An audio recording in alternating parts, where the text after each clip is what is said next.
I don't know, Mark, maybe while people are thinking about questions and putting some things in there, do you remember the first time you were asked to put aims and objectives on the board? Yep. How'd it go? It was very much like the bad model. I would guess it was probably, I'm showing my age here, around 2007, 8. And obviously for observations, we put them there. And they probably said things like, today we will look at future tenses and we will look at this vocab. And I think probably by around 2010 onwards, I'd started to think a little bit more about function, but it wasn't necessarily in the aims. Yeah. I mean, I remember the very beginning, I was told you have to put them on. And I went, that's ridiculous. I told my students, they know. And I only did it when I saw my DOS coming. And I think the sneaky run to the board and put it on there. I think back to that David, that teacher, and I want to, shake him, because it's so many teachers I've taken kind of on this journey from tick box to talking point. And one of the big ones for me was a teacher I've known for many years. She used to be my DOS. She went back to teaching, and I was her DOS. It was all very awkward, but wonderful teacher. And I was trying to convince her of the need and the use for these. And she was obviously yeah. And finally, a student who was a teacher said to her, I find it really useful when the other teachers, or when I know what I'm doing. And she went, oh, you find it useful, okay. And from that moment, started using effective aims and objectives, start bringing them into the lesson. And I think one of the key stumbling blocks is moving away from it's something we have to do to it's something that is actually beneficial to our students. I have to say, when I first started teaching at university, my observation in my first week went very well, primarily because the aims were there and clear with functional reasons. And the director of the language center at which I work was shocked and impressed by that. So I think I probably got my job based on that. We've got a couple of questions in here. There's some interesting ones. So Kathy, that's an interesting point. Probably not as long as you might expect from what we've said, because it's multiple mini conversations. So if I were taking over a new class, this stuff would be kind of dripped into every lesson.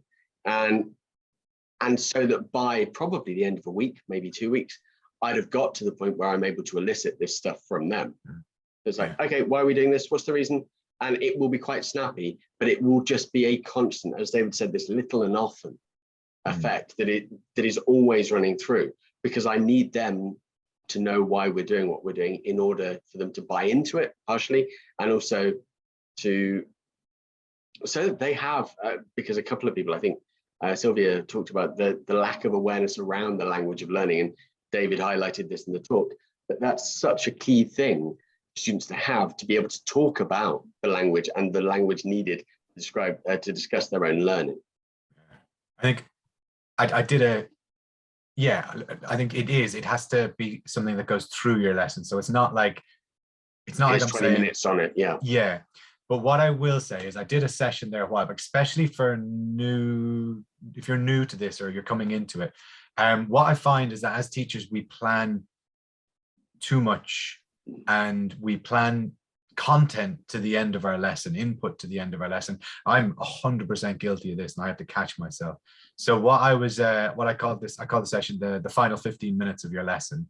And the idea was that you plan this into the final 15 minutes. You don't plan enough content for 90 minutes or for 3 hours or whatever. You plan less content and you bookend your class. This is it's not an afterthought, it's planned in there. So then you get to it. And then, as Mark says, once you're doing it often and students are used to it, then it starts becoming just something you do throughout your lesson. It's 5 minutes after this activity, 5 minutes after this feedback, and it just becomes a part of it. But and by the end, not even 5 minutes, not even a minute, very often. Yeah. But go. Sorry. No, I was just gonna say, but early doors, especially with success criteria, when you're trying to get people's heads around it, you've got to put more time in. The first few times you do it, maybe you need half an hour at the end of your lesson, then maybe 20 minutes, because this is it's a new concept for maybe you, but definitely for your students. So yeah, do plan in that discussion time. There's a question here, David, that you might want to take from Gabby. I've got a definite answer, so if you're not sure. How do you feel about the so-called retrospective syllabus and listing the aims and objectives directly from the students at the end of the lesson? So this is an interesting one. I do think when like Dogma came out and you know, that was one of their answers. It was always, I know you can't, you know, you going into this without aims and objectives, and you said, well, actually, to retrospectively look at it backwards. I thought, okay, that is interesting. I do think that it's important to reassess where you're going throughout your lesson, that at times where you plan to go is not the direction that you realize is the need for your students, and that it's important at that point to discuss that using your aims and objectives, and at the end of the lesson to go, these were our aims and objectives, we did this, we achieved this, why did we do that, and to discuss and elicit from them what happened. I would say, and again, this might just be me and my sort of teaching preference, that going in with no idea of where you want to go and how you want to get there leads to just stuff happening in the class. And sometimes stuff is good, but if you don't have a direction where you're going. I would say though, that from my understanding of Gabby's question, Gabby, that's not really what you're saying. You're saying that you know it, but you're hiding it from the students until the end. And right. Yeah. So David? No, so with that, yes, I think for training your students to understand what aims and objectives are, I think that's a really effective tool, but you can miss out on engagement by not doing it throughout, would be my Gabby, thoughts. turn on your microphone, because I think you can probably explain this better than I managed to explain what you were saying. Mark? Yeah. Hello. Yeah. Hi, David. Hi, Mark. Yeah, I mean, this is, I'm happy that you find this question interesting, because I find it very, very interesting. And really, I have no answer to this. I mean, I can tell you what I do in the classroom, and I like to hide it, in a sense, from students, only because I feel that, I mean, obviously, we guide students. I mean, I like to say to students that today we are going to play a game and do some grammar and do this and that, but you'll find out in a second. And then obviously you guide them throughout the lesson, but I like to wait with aims and objectives until the end of the lesson to see if the perception of what has actually been learned by the students' perception of what they have learned is the same as my aims and objectives for the lesson. And I feel that this is really how you fully understand what students have learned, because oftentimes when you state the aims and objectives at the beginning of the lesson, what happens is students just take it for granted. And then obviously when you ask them this usual question, so what have you learned today? They are just going to quote the aims and objectives that you have given them at the beginning of the lesson. So this is how I feel about stating aims and objectives at the beginning of the lesson. I'm not quite buying this, to be honest, but perhaps I'm wrong. I'm not sure it's a case of being wrong, but what I would say, Gabby, is that if you're thinking about, so in a way, this is, I would say your approach is almost the inverse of what we would be talking about here. But one of the reasons that we've seen in observations for not doing this is that very often, particularly at kind of higher levels, if we're giving students language that they've seen before and we're not telling them why, they're disengaged, they're not going to pay attention. So it might be that we're giving them things like functional discourse markers, but they know these words. So unless we tell them why we're teaching them these words actually, or yeah, I'm trying to think of another. But you see, sorry, I need to come in, Mark. Yeah. But you see, but here is the point that I'm not saying, because I'm a proponent of overt teaching. I mean, this is something I strongly believe is the only way to go in the classroom. Okay, so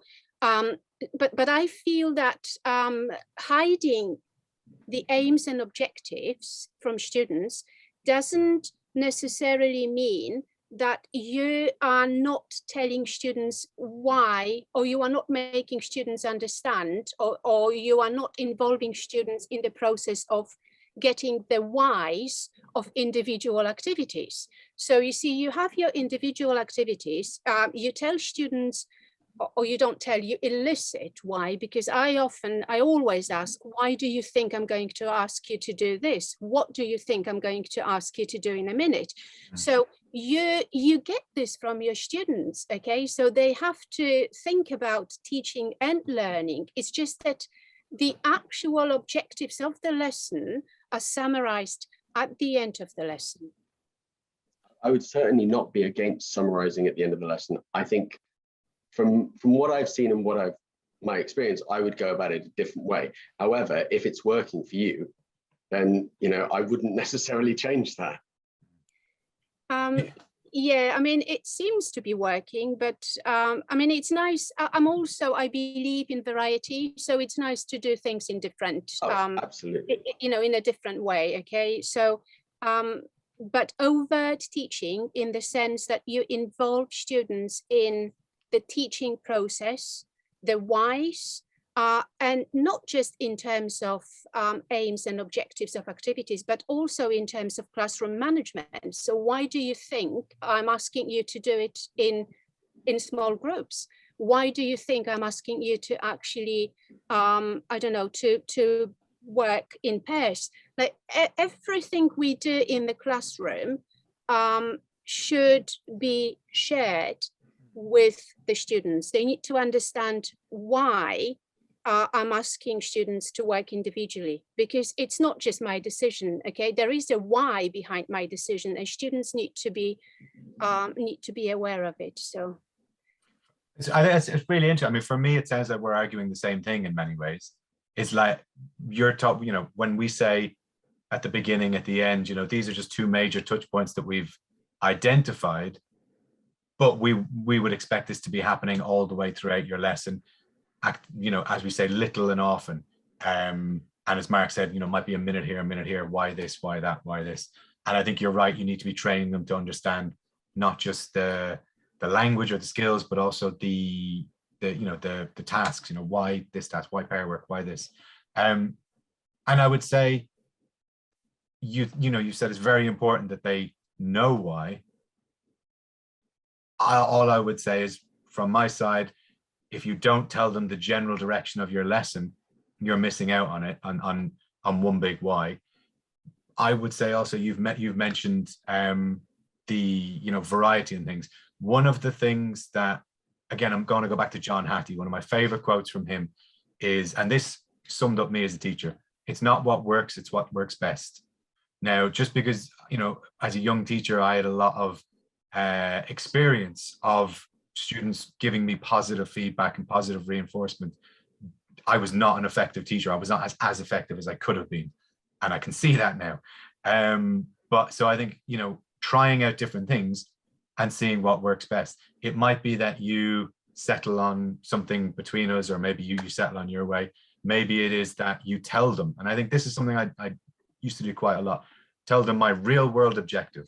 Because for me, if my students can't see a real world objective for my lesson, they're not going to be as engaged as I want them to be. So telling them my real world objective, and then going in where you're talking, for each major activity, how is this going to help you with your real world objective? Why am I teaching you this to get to your real world objective?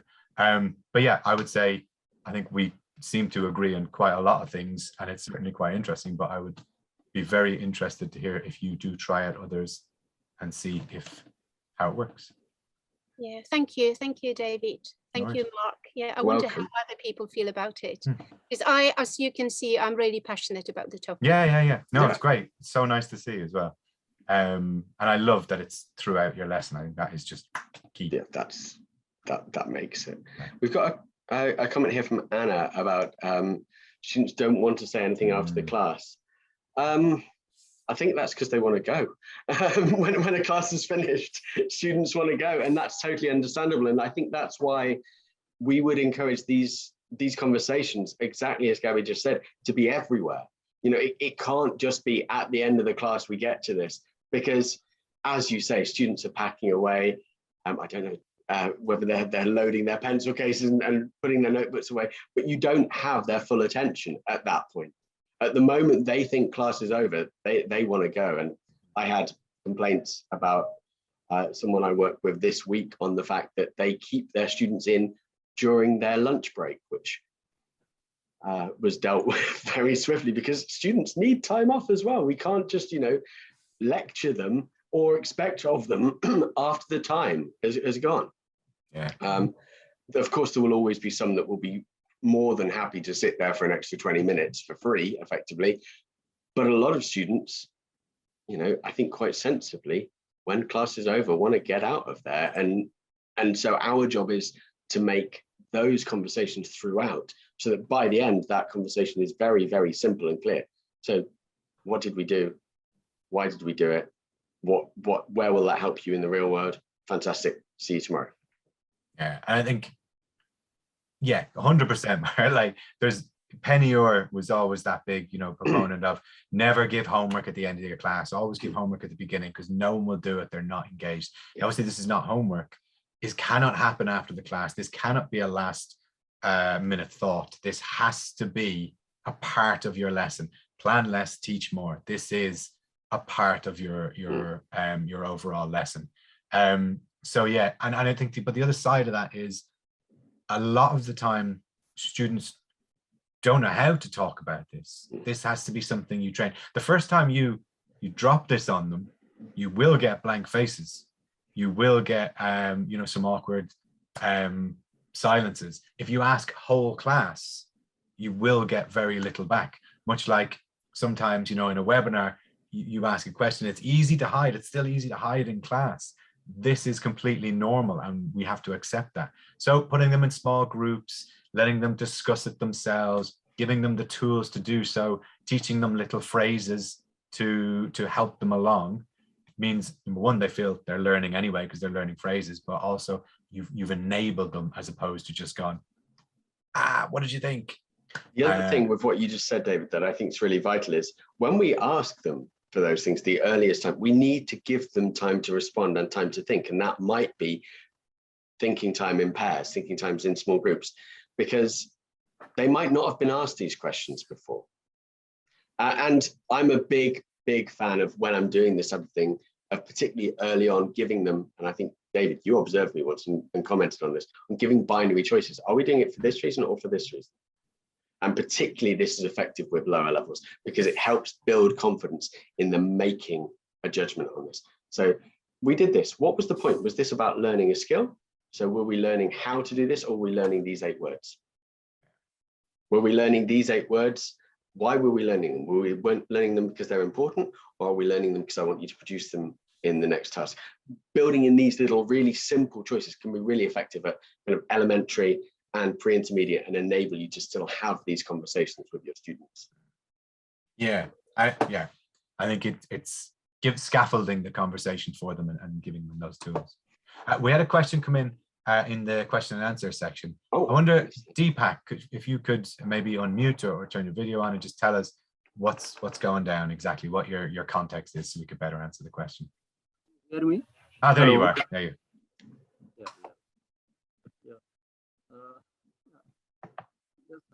I'm a management teacher in Nepal. Yeah. Hello. Yeah. Hello. And so, why would you say it's difficult?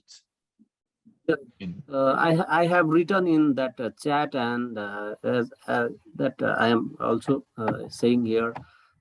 It is difficult to teach in a group. As you said, there are different levels of students, and as you said, we should treat them individually. And in Nepal, basically, due to different reasons, different causes, okay, it is very difficult to teach in the classroom. Okay, so what would be the suggestions, what would be the measures in this case, in this particular issues. Okay, I need your that suggestions. You are expert, and I am the regular that participants in this program. Okay, and I need your answer. Thank you We'll very do much. our Deepak. best. Yes.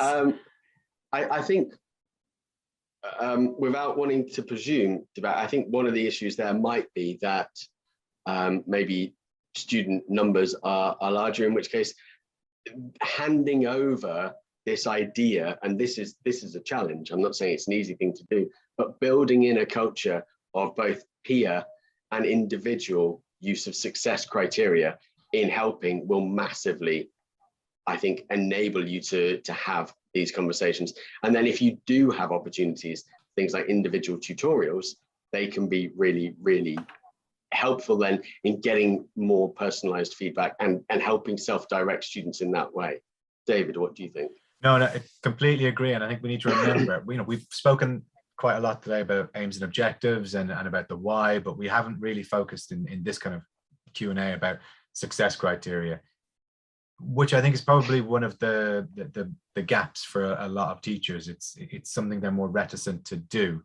And I think in this situation, you have to remember that, in mainstream teaching with classes of 30 or 35, 40, whatever it is, this is happening. This is happening with kids. This is, success criteria allows them to give each other clear feedback by enabling your students, as Mark said, by enabling your teachers. You can give over quite a lot of that to your students, and then the teacher becomes more of a facilitator, more of a monitor. It does work. It can work. It gives students ownership of their own learning. If they're low level, it can still work. It just has to be much more basic statements. I did, I didn't, tick box, tick box, tick box. In this conversation, I want to ABC, or circle which one you want. I want to use the past simple, circle, have your conversation. Yes, you use. And I think the selling of this to students is really key, because we have to have buy-in for this, otherwise there's no point. And absolutely, a lot of students think that the teacher's role is to do this. I'm the student. However, when they get further on, I always see that we're doing this so that later you will be able to do this. So, when I get students at university, very often one of the areas that they're lacking in is this self-autonomy over their learning. And that is a real challenge for them. That now suddenly they're expected to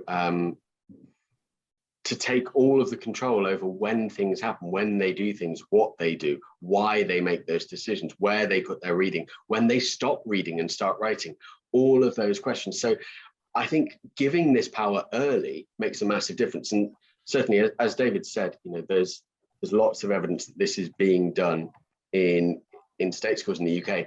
And I've been teaching British kids at university now for 5-6 years, and I can see that the kids I get now are better at those types of things. Not all of them, but noticeably more of them are in control of those types of kind of areas. So yeah, I would say that would be a really good place, but explain why you're asking them to do it. That's the key. Yeah, it goes back to me as an early teacher, not wanting to put aims and objectives in my class because I wasn't told why. I didn't see the point. I was told I had to do a thing that my students, for me, it was, I'm not doing that. They're not engaging with it. Why would I bother? Because I was not doing it effectively. So yeah, you've got to discuss the why again. And I think, Gabby, you just to go back to that why while we're on it, you said the point is when asking these questions, the teacher needs to know the answer themselves. Yes, but very often by discussing it with your students, like so many things, like language points, by having those conversations with your students, you are learning by doing. You are training yourself to know the why. You, by speaking out loud, you're gradually realizing the why. So I would say, don't be afraid to bring those discussions in with your learners, and Deepak, don't be afraid to bring those in with your teachers, because what we're talking about today is not just for teacher to students. I said before, I work for EC. This is our learning philosophy from, managers to teachers, all across the board. This clarity, this understanding of why, this dialogue as opposed to monologue, it's everywhere in all learning in the school. So yeah, I think maybe starting there is not a bad shout.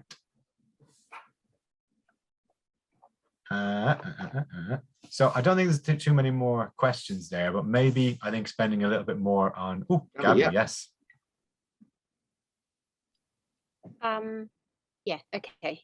So sorry, I have many questions, but again, it's because I really love the topic. So earlier, I mean, you did say that aims and objectives are very, very, very important. And what I want to say is, at some point, you also said that students need to be able to tell you what they are learning. And I love this, this idea. But the problem is that for students to actually be able to tell you what they are learning means that they need to be somehow told by the teacher. And obviously the teacher may not always know, and it's the problem that you mentioned in your presentation earlier, the problem with formulating lesson aims and objectives. So if your aims and objectives are too broad, then obviously this is how students will also be learning. So if your aim is just to teach the present continuous, then obviously, as you said, there is no function here. There is no, you kind of, it's not narrowed down enough for your students to process their whys, I think. So it's essential that aims and objectives are really narrowed down to individual aspects of language. Like the smaller the aim, the smaller the aspect of language, the better, because it's easier for overt teaching then, because obviously it's easier to explain why, because the aim is so small, right? I mean, is this how you feel about it? Because I mean, I've seen aims and objectives just like you.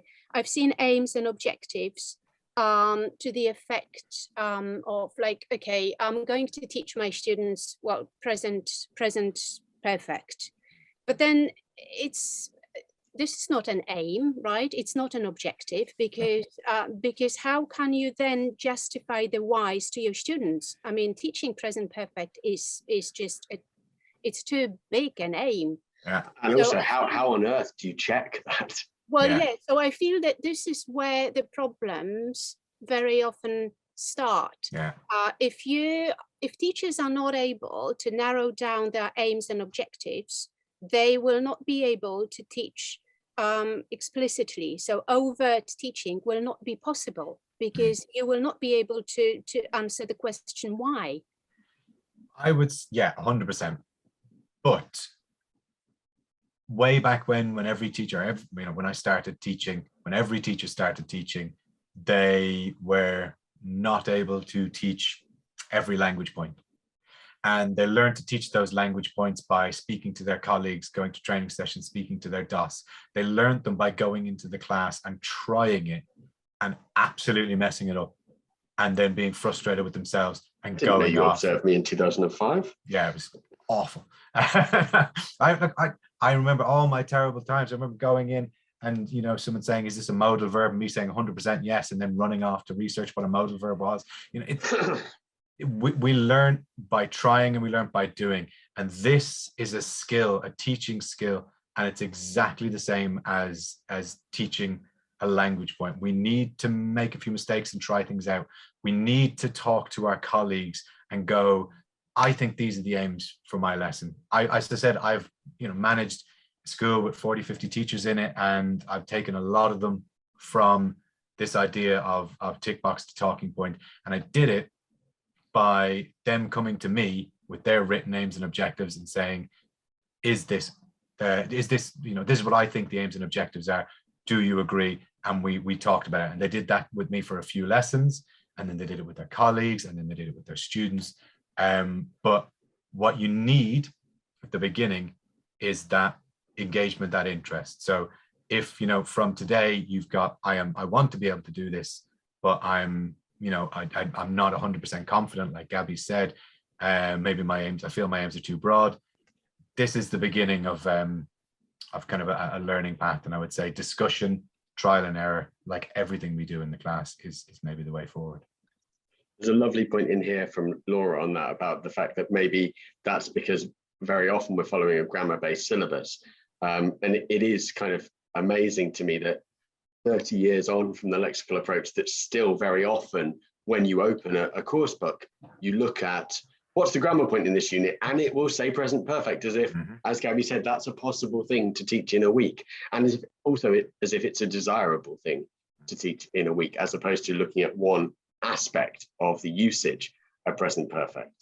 It's changing.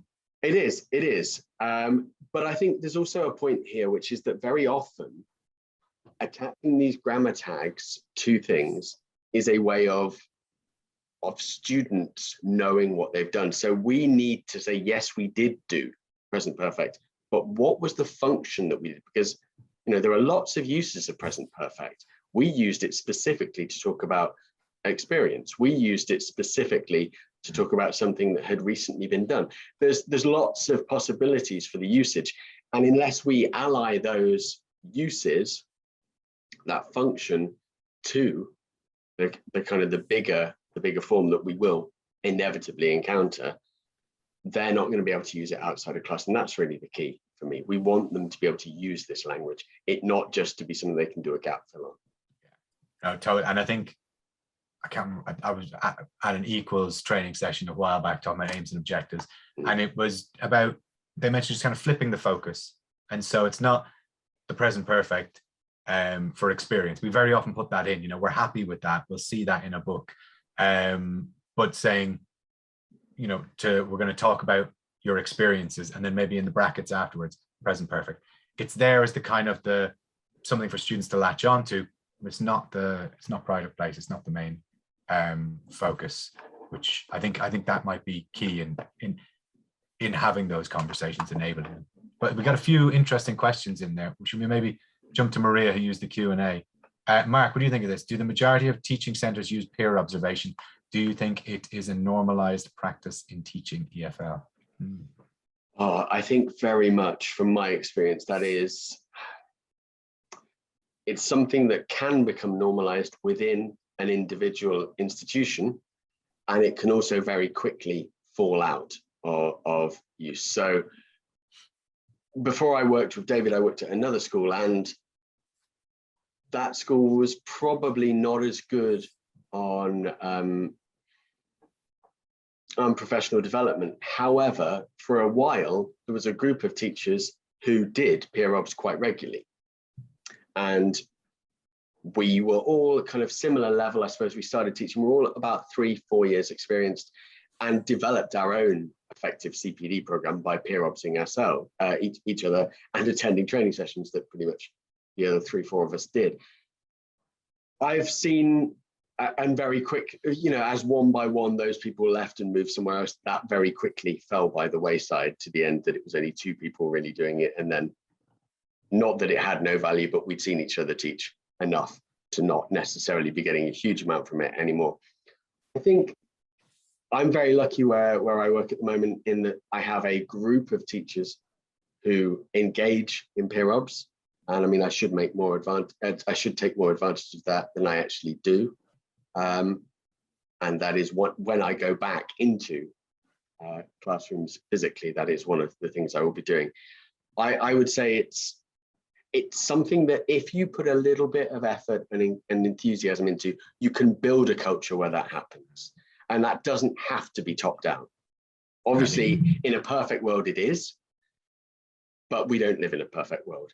And I've worked places where there has been very little top down encouragement necessarily to do that, but have still managed to have a very fruitful and useful observation. I think peer obs are great because very often when we get observed, it's purely a kind of, is your teaching good enough type of exercise. You feel like you're being examined. I have to say, I've always had a fairly strong sense of confidence in in myself and my teaching, often misplaced, that meant that I was never that worried about that element. However, as someone who's been able and been fortunate enough to observe hundreds of teachers over the years, everything that I do in the classroom that is good has been stolen from a colleague, pretty much. And I think that's how teaching should be. And yeah, I like Mark, you said it's not always top down, but it's better if it is.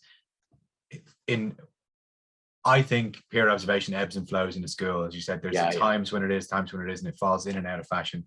Not fashion, in and out of sort of practice and popularity, I suppose. But for me, if you can grow that that environment in your school as a teacher as opposed to as a manager, it's so much better, so much more effective. If a manager tells you to do peer obs, it will not happen. If they allow it, facilitate it, support it, and teachers do it themselves, it's so good and so effective. But we did get 2 other questions, which maybe do very quickly. Sorry. Go on. So I think, Hedy, you said, how does knowing the clear aims and objectives change students' attitude towards the lesson over time? I think it just makes them, from our experience, we've seen that they are more engaged, they're better able to tell us the why, and they're better able to take what we're doing outside of the classroom. And that's really, for us, key. That kind of trumps everything else. And I was someone who used to love being the teacher whose lessons were, as David had sort of mentioned earlier, a little bit creative. And that, you know, there was always something hidden about my lesson. And I think probably the last 5-6 years, really once we started writing together a lot and working on that sort of fell by. So I think that is for me the reason. David, would you add to that? No, I think it's, sorry, just replying to Laura there, completely agree with. So no, look, I really agree, and I think I've seen it at EC. I've seen absolutely, it Laura. Yeah, sorry, I've just seen your comment. Yeah, just that's, you know. Oh, sorry, Laura just sent it to everyone, or didn't send it to everyone. I'm just going to copy it in there. This is from Laura. Sorry, Laura, I've just voiced your comment, but it's great. But yeah, I agree, and I think at EC, where I worked, and I've worked for many years, and I've really put a lot of focus into this, we've seen it not only change students' kind of attitudes, but change the way they talk about lessons to us. You know, when they're communicating to us, they're telling us the aims of their lessons. They're much more aware. We've lost that common complaint from students. I did this. I did the present perfect. I did it. I should be in a higher level. That's no longer the narrative anymore. So I think, it really does change over time. And there was one other one that came in there. Gabby, yes. Do you sometimes feel that overt teaching is a mindset and a paradigm shift is needed to make teachers fully appreciate the importance of evolving students? Yes. And it can be really hard. It's trying to shift people away from, again, what works, from all that positive feedback from your students. Oh my God, you know, I had it. I've presented the present perfect to my students, and they've been like, oh, David, that's the best one ever. So I wrote so many amazing notes. Look at my color-coded pad. Rubbish. They couldn't use it. They couldn't do anything with it. It was not an effective lesson. So I think we need to try and move that kind of the conversation, not what works, to what works best. And also, I think on that, there will be kickback from the students. David and I both used to work, and actually both briefly, in my case, managed a centre for 30 plus students. And as someone earlier mentioned, with older students, they were particularly resistant to these types of conversations. They wanted lessons where they were told things by the sage on the stage, and it was entertaining. And, you know, I used lots of different coloured board pens. And a lot of those students were very reluctant to engage in those types of conversations. And it took time to almost break down their affective filters by these types of conversations. And eventually we got there, and, you know, it was a really good experience from both sides, because I've been primarily teaching younger students who I think were just more open to engage in this type of learning than some of those older students were. However, I think my feeling is we got there, and once we got there, they were actually more committed to this idea of overt teaching, because perhaps their life experience was able to feed into understanding why that was so important. So they were more resistant, but then almost more accepting once they got it. Kathy's just, that's brilliant. They expect us to open their heads and put in the learning. Yeah, I've been there, and totally. And it does work. Little and often, bring these things in, give your students the tools, and they will become more self-aware. They will reflect, and they will come back and talk to you about it. I had, again, Mark's talking about this, the older students, the 30+ students, older, sort of. We can't say 30+ is older. No, definitely we can. Loving the kind of those instant wins of present perfect came today, past simple is coming tomorrow, blah, blah, blah. Loving those instant wins and the beautiful notes, but then gradually becoming more self-aware and realizing that actually they weren't progressing the way they wanted to, as quickly as they wanted to. They weren't able to do what they wanted. At the end of the day, language learning is driven by need. If they need to speak to their their son-in-law or daughter-in-law, which was often the case, then they need to be able to speak, fluently and normally, and not to have a notebook full of grammar. So I think it takes time, but it's worth putting in those. Those absolutely, Laura. Yes, absolutely. Yeah. So It seems we've been in the same classrooms, Laura.